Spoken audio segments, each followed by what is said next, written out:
Good evening, and oh my god, what is this filter? Good evening, and welcome back to Morbid Mondays with no filter. So, today's subject is the Radium Girls. Now, some of you might know something about this because I know that there was a movie recently done about them, which is very cool. But let me ask, what do you think of when you think of the 1920s? Most people tend to think of flappers, prohibition, some wild dancing, although that really gets into full swing, in the 40s.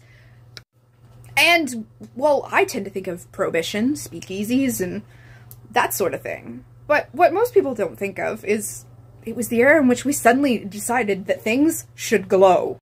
About 30 years previously, Madame Curie introduced the whole world to radium. The miracle element that glowed with an otherworldly green light, and if large enough quantities could be lethal. But we're not going to talk about that yet. Now, during World War I, we literally had people in trenches in the dark.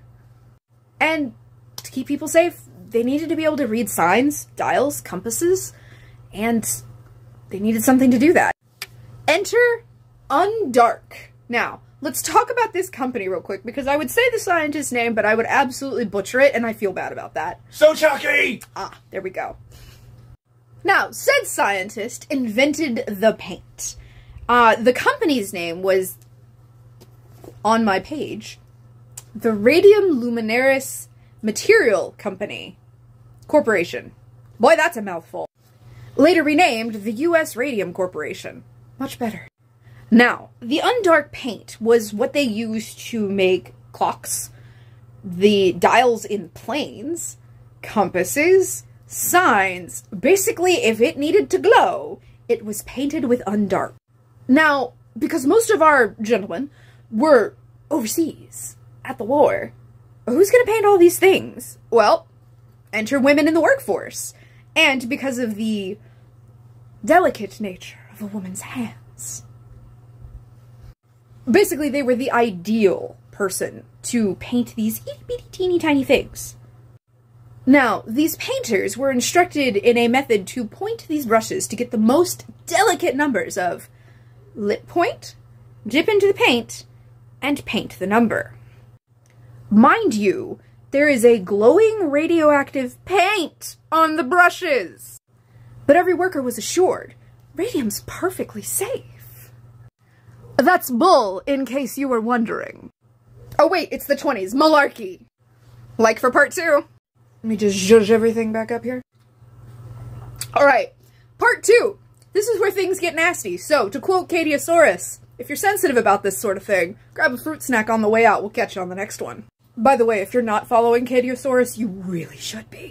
Alright, so it's 1920 now. U.S. Radium Corporation has about 300 women hired, some as young as 11 years old. Now, as far as I could tell in my research, the very first, can confirm victim of radium poisoning was Amelia Majia, who worked for the U.S. Radium Corporation, until she suddenly began to develop ulcers. And I don't know if you guys have looked the pictures up, but they're pretty gnarly. And then she died, September 12th, 1922. By 1924, 9 other dial painters had died, under circumstances that were very similar, and they'd all been labeled as syphilis. Now, at about the same time, the company hired a research team, the Drinkers, to basically look into, are we responsible for this? You are! But we'll get back to that in a minute. The Drinker Report. Now, there's the actual Drinker Report and the official Drinker Report. One of these things is not like the other. This one is right. This one is a load of, you guessed it, malarkey. Long story short, the Drinker Report basically says, yeah, this is killing people, it's bad, it's really bad. Don't do this, make this go away. And the company went, nah, making too much money. So, they took the research and did a little flim-flam, abracadabra. This doesn't exist anymore. This is the official one.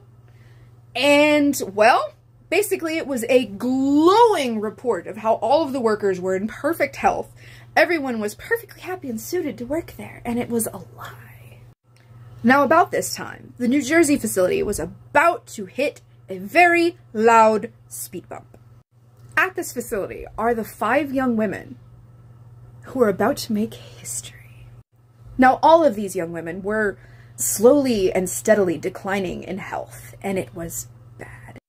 I'll save you the more gruesome details, but essentially what was going on behind the scenes is that their bones were just crumbling.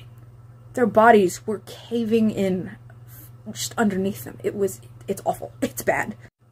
So it doesn't take them long to put 2 and 2 together, where they work and what's wrong with them. Many of them saw company doctors, and they were all given the same diagnosis: syphilis. I'm out of time. Stick with me for part 3. Part 3. Alright, so we were talking about that very loud speed bump and history-making gals. So these remarkable ladies lawyered up, or at least they tried to, for 2 years. It took them 2 years to find a lawyer that would take their case. Enter the hero of our story, well, one of them, Raymond Barry. So Raymond Barry takes the case, and in true corporation fashion, the U.S. Radium Company basically delays for 3 years. 13 more dial painters die. So, by November 1928, the scientist that invented Undark, you remember him? Von... So chalky! That guy. Well, he also dies by, you guessed it, radium poisoning. So the company delays, and quite frankly, what they're trying to do is they're trying to wait out the Radium Girls' expiration date. Now, in this time, there is a media storm. These girls are everywhere. These are 5 women taking on one of the largest corporations in the US, and they are given just a mess of nicknames. Some of them you might have heard: the Radium Girls, the Ghost Girls, and one of the more morbid ones, Dead Girls Walking. So, before this thing hit the Supreme Court in 1939, 112 more dial painters died.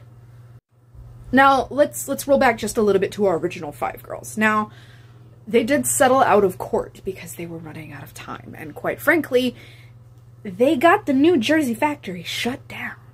Which, hey, small victories. But it also lit a national fire. Directly because of these women, because of the Radium Girls, we have organizations like OSHA. Yeah, you know those signs that you see everywhere at work? OSHA approved. OSHA blah blah blah blah. Yeah, that came into being because of them. That's right, the Occupational Safety and Health Administration. We have them because of the Radium Girls. So I'm gonna end this one here because that's an amazing victory. It's a super sad story, but they won in the end. I'm gonna leave you with this quote, and I'm gonna read it directly off my notes because I don't want to botch it up, because I have done this take like 12 times now. "It is not for myself that I care. I am thinking more of the hundreds of girls to whom this may set an example." Grace Fryer. Isn't that awesome? Thanks so much for hanging out with me. I appreciate you. See you on the next one.